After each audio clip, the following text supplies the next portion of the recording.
Anda sering keluyuran ke tempat-tempat hiburan, Iya. ke klub-klub malam.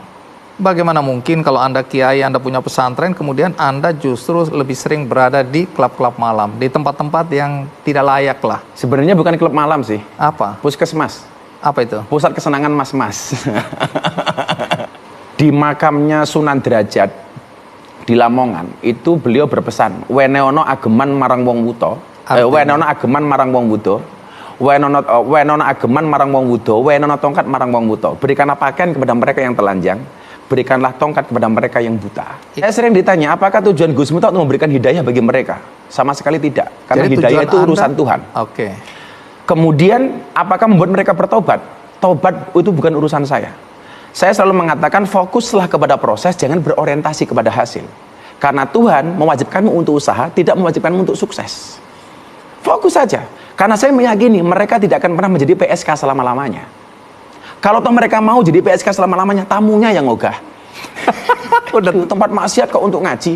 Saya jawab, lebih baik tempat maksiat untuk ngaji daripada tempat ngaji untuk maksiat. Saya katakan sama mereka, orang baik dan orang buruk bedanya cuma tipis. Apa itu? Sebaik-baiknya orang pernah berbuat buruk dan seburuk-buruknya orang pasti pernah berbuat baik. Akhirnya saya tawarkan, itu mereka mau, Mas. Dan orang yang datang ke klub malam itu orang susah apa orang senang? Menurut Mas Andi? Orang senang dong. Orang susah, Mas. Kenapa? Orang susah yang mencari senang. Oh, mencari kesenangan. Maka namanya dunia hiburan. Oh, oke. Lah, karena kan mereka mbak-mbak yang ada di sana juga pekerjaannya hanya mewarnai sih, gitu kan. Mewarnai kehidupan rumah tangga orang lain. Gitu kan. Tapi Lah, Gus, saya ke sana, kenapa kemudian kaitannya tadi dengan saya harus pengajian menyenangkan, kan begitu? Iya. Lah, kenapa orang itu mencari kesenangan di tempat hiburan?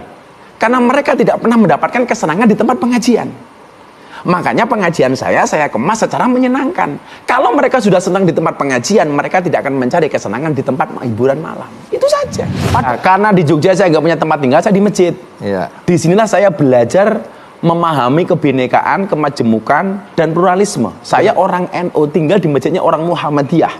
Sebagai James Bond, jaga masjid dan kebun. Nah, saya sering ditanya, ada masalah nggak Gus tinggal di masjid orang Muhammadiyah? Nggak ada. 4 tahun setengah. Lah, untuk mencukupi kebutuhan saya pernah menjadi pedagang asongan. Aksesoris kayak gantungan kunci, peniti di alun-alun utara Malioboro.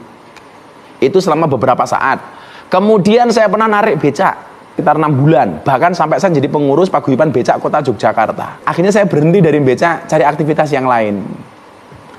Oke, jadi Anda pernah jadi tukang becak itu benar? Benar. Fakta. Maka kenapa di pondok ada becak? Karena untuk mengingatkan saya kepada masa lalu saya. Oke. Ini Anda nggak malu menceritakan semua ini? Enggak, kenapa malu? Oke. Kan ada yang merasa tukang becak itu kurang bergengsi pekerjaannya, profesinya. Ya, tukang becak itu lebih bergengsi daripada wasit sepak bola.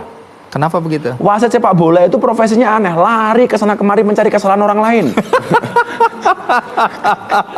Saya baru paham hari ini. Dan yang paling celaka, wasit tinju. Kenapa? Ada orang berpelukan dipisah, ada orang pukul-pukulan dibiarin, kan kurang ngajar banget gitu. Ya, semakin paham saya. Bahwa ada profesi-profesi yang sebenarnya harus dipertanyakan. Apakah dia akan masuk surga atau tidak? Ya, saya nggak malu sama sekali. Mudah-mudahan nggak ada wasit berhenti gara-gara mendengarkan percakapan kita ini ya. Oke, menarik sekali Gus. Nah,